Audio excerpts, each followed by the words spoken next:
that individuals, households under $400,000 per year aren't going to see their taxes go up. Does that also apply to indirect effects from the corporate tax changes that might not technically be tax increases? Like if an average family of four making under that amount sees their heating bill go up because utility companies increase their rates to accommodate the 28% corporate tax rate, is that okay or acceptable to the president?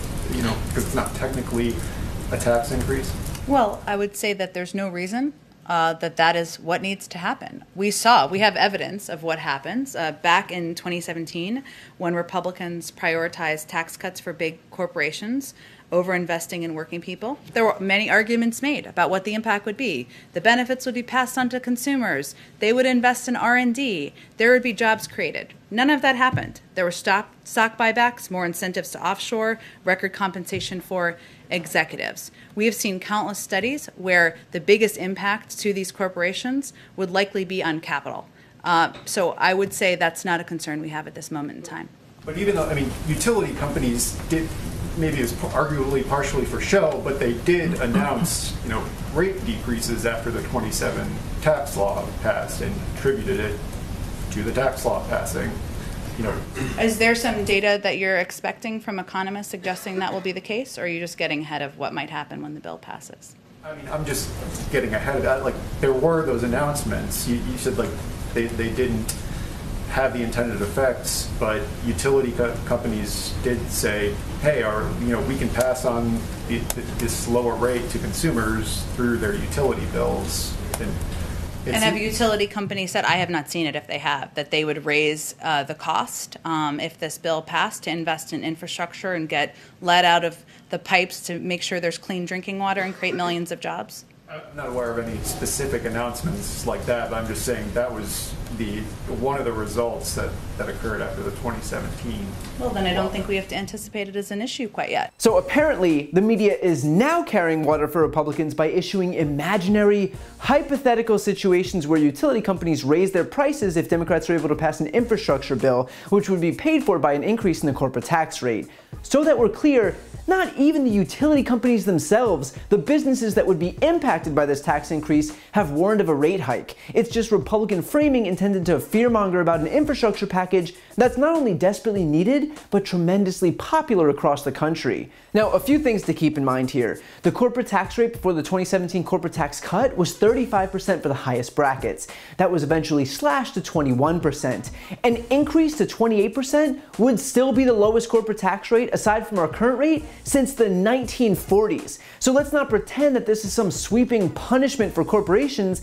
It is a halfway correction to what amounted to an absolute giveaway before. Beyond that, consider too that even that giveaway was mostly hoarded by corporations. US corporations spent a record amount buying back their own shares last year, using 2017's tax cut windfall to reward shareholders rather than investing or expanding their businesses. Companies in the S&P 500 spent $806 billion on stock buybacks in 2018, blowing away the previous record of nearly $590 billion set in 2007. And yes, there were one-time bonuses for employees that the Trump administration fell over itself to promote, but those were vastly outweighed by the money saved by those companies as a result of the tax cut, meaning that those bonuses amounted to little more than PR for the companies giving them. Now, as for the utility companies themselves, it is true that certain customers did see a reduction of their bills thanks to the tax cut, but two things here. First, those who did see reductions saw a savings of about $1 to $4 a month, meaning Republicans allowed the federal coffers to run dry and then pointed to a savings of as little as $12 a year as if it's some massive victory for the consumer. But second of all, even that paltry amount was returned to consumers only thanks to regulation, which only one party in this country supports, and it's not the Republicans. But because utilities are natural monopolies, because they'll result in a lack of competition leading to abusive pricing, there is extensive regulatory systems overseeing these companies, meaning that if a utility benefits from a tax change, it'll likely be required under existing regulations to lower their rates to account for that. So the only reason that those who did see their utility rates go down was because of regulation, which Republicans fall over themselves to eliminate. Consider too, if the average rate drop was $1 to $4 for the corporate tax rate getting cut from 35% to 21%, then raising it halfway back up to 28% would presumably mean that the utility prices would only increase half the amount that they dropped, meaning between 50 cents and $2 a month. I'm just going to go out on a limb and say that an increase like that probably isn't going to sink the infrastructure bill quite like Republicans hope it will. But despite all of this minutia, let's not forget the most important part of all of this, and that is the benefits of the infrastructure plan. We're talking about a package that will fix roads, bridges, airports, mass transit. It'll deliver clean drinking water and eliminate lead pipes, which, yes, still exist in America. It'll renew the electric grid, the benefits of which were just made abundantly clear in Texas. It'll plug oil and gas wells and clean up abandoned mines. It'll create a national network of electric vehicle chargers to end our reliance on cars with combustion engines. It'll get high-speed broadband to 100% of Americans, which overwhelmingly favors rural Americans. It'll help retrofit 2 million homes and buildings, modernize our schools, upgrade veterans hospitals and federal buildings. It'll fund home care so that Americans can get jobs and stimulate the economy. And those are just a few of the benefits. So to think that we should put all of that at risk because a utility bill might go up a few bucks a year is just beyond backwards.